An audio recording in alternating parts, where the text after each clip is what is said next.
So there's about 6 of you out there that know that I'm in the middle of a very mild body drop.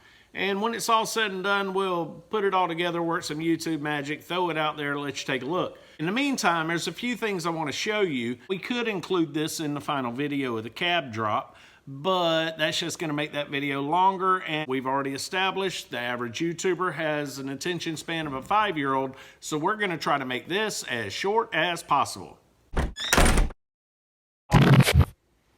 See what I did there?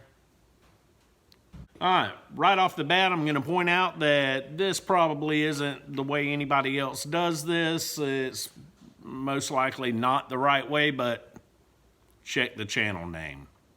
So if you're thinking about body dropping a first Gen S10, this video might be a little useful to you, unless you're planning to cut the entire floor out and throw it away and put in a new floor, at which point this video is useless. First and foremost, you need to know what the bottom of the cab looks like. Might save you some trouble. So I wish I'd have made this video before we got to this point in the work, but this is where we're at, so here we go. There is a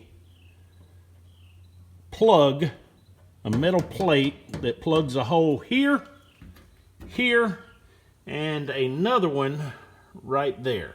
Now, I have no clue what GM intended for those to be used for. I do know that that one down there, back in the late 80s when I was in my upper teenage years, I felt like that was where you're supposed to drill a hole, put a grommet on your power cable, and run it to your amplifiers. That's the only legitimate reason I could find for that. Meanwhile, you've got a brace underneath the cab here on each side.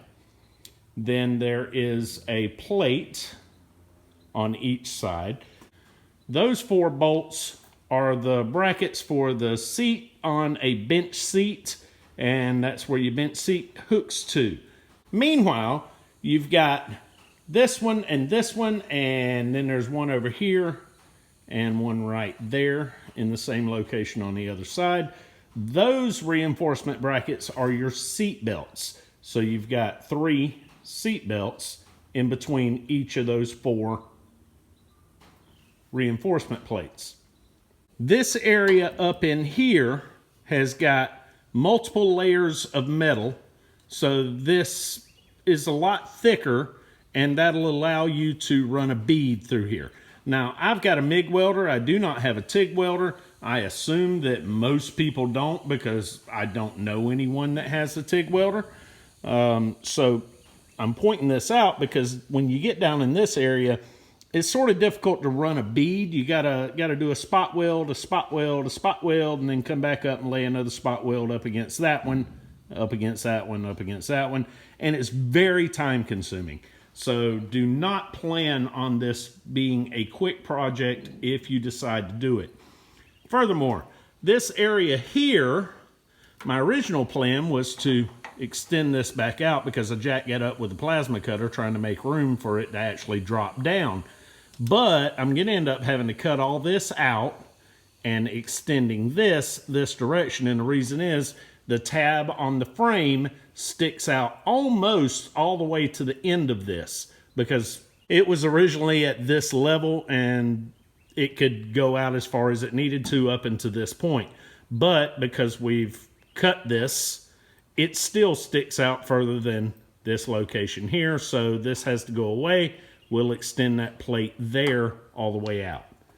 So you can get a good look at a bottom of an S10 by throwing your truck on a rack and looking up. But let's face it, you're going to be looking through the frame, the drivetrain, the exhaust, everything that's in the way, and that's a different perspective right there. Hope you got something useful out of this.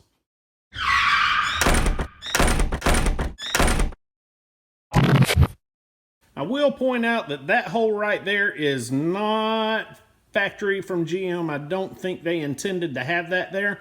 On the other end of the spectrum, they didn't exactly make that metal any thicker, so maybe they did expect that to be there. All I know is we got to fix that.